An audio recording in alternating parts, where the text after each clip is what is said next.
लड़की को उसके दोस्त ने नौकरी का झांसा देकर मुंबई बुलाया, फिर उसके साथ कई दिन तक जबरदस्ती करने के बाद एक कोठे पर बेच दिया।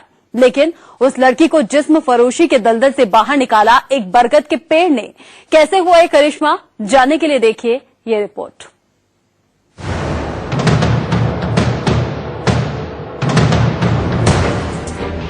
मुंबई की बदनाम गलियों में रोजाना न जाने कितनी ही लड़कियों की आबरू नीलाम हो जाती है।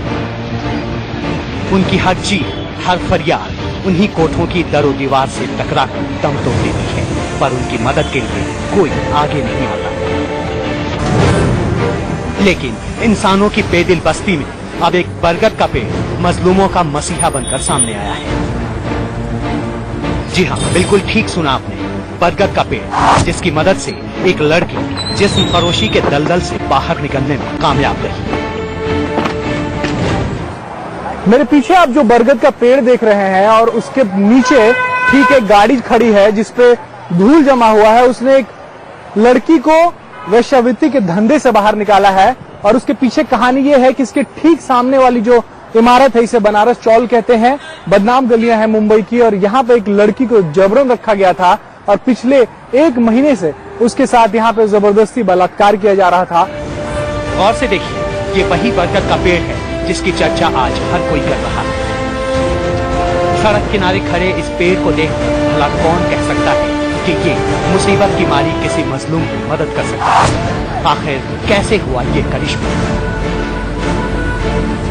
ये कहानी दिल्ली से शुरू होती है, जहाँ एक कंपनी में काम करने के दौरान एक शख्स पहले तो एक लड़की से दोस्ती गांठता है और फिर करता है सबसे बड़ा विश्वासघात। लड़के का नाम राजू एंथनी है, जबकि लड़की कोलकाता की रहने वाली है। पिछले महीने एंथनी ने लड़की को एक अस्पताल में नौकरी दिलाने का झांसा देकर मुंबई बुलाया और अपने घर में कैद करके 15 दिनों तक उसके साथ जबरदस्ती की। फिर अपने एक दोस्त के हवाले कर दिया, जहां से लड़की को इस कोठे पर पहुंचा दिया गया। मुंबई आई, पहले राजू ने उसके साथ बलात्कार किया और उसके बाद फिर उसने एक ऑटो चालक को उस लड़की को बेच दिया।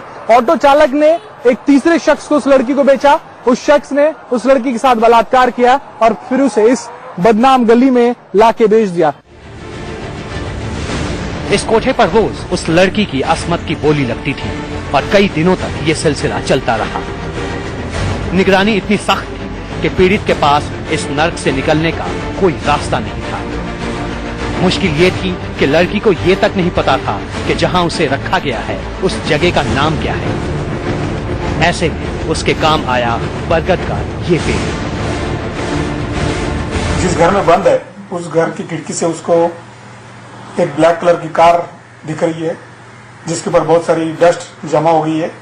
उसके बाजू में एक झाड़ है और जब उसको स्पेसिफिकली पूछा गया कि कौन सा एरिया है तो उस एरिया के बारे में उसके पास कुछ जानकारी नहीं थी, सिर्फ उसने कहा कि फोरस रोड। दरअसल एक दिन लड़की के हाथ किसी तरह एक मोबाइल लग गया और उसने 100 नंबर पर पुलिस को फोन लगा दिया। जब पुलिस ने उससे जगह के बारे में पूछा तो वो सिर्फ इतना ही बता पाई कि उसकी खिड़की से एक बरगद का पेड़ दिखता है जिसके नीचे एक धूल भरी कार खड़ी है। जाहिर है इतनी कम जानकारी के आधार पर पुलिस के लिए इतने बड़े शहर में उसे ढूंढ पाना मुमकिन नहीं था, लेकिन पुलिस ने फिर भी कोशिश की और किस्मत देखिए कि ये कोशिश कामयाब भी हो गई। बहुत सारा ढूंढने के बाद 4-5 घंटे वहां पे लगातार सर्च करने के बाद उनको उस तरह की जो कार है वहां पे मिली। फिर उन्होंने वहां पे जब बाजू बाजू में सर्च किया तो एक बंद जो रूम है वहां पे मिली। उस रूम में एक महिला घबराए हुए हालत में वहां पे मिली। मोबाइल फोन के टावर से पुलिस ने पहले तो इलाका लोकेट किया और फिर पता लगाते लगाते पहुंच गए कमाठीपुरा इस बरगद के पेड़ के पास, जिसके बारे में लड़की ने फोन पर बताया था। पेड़ और कार की बिना पर पुलिस ने कोठे पर धावा बोला, जहां लड़की को कैद करके रखा गया था। बरगद के इस पेड़ ने न सिर्फ उस लड़की को बदनाम गली से आजाद करवाया, बल्कि उसके गुनहगार 7 आरोपियों को भी सलाखों के पीछे पहुंचा दिया। 7 लोगों की गिरफ्तारी हुई है। पुलिस उनसे पूछताछ कर रही है कि वो लड़की, इस लड़की के अलावा क्या और लोगों के साथ भी उन्होंने इस तरीके से कोई जबरदस्ती तो नहीं की है।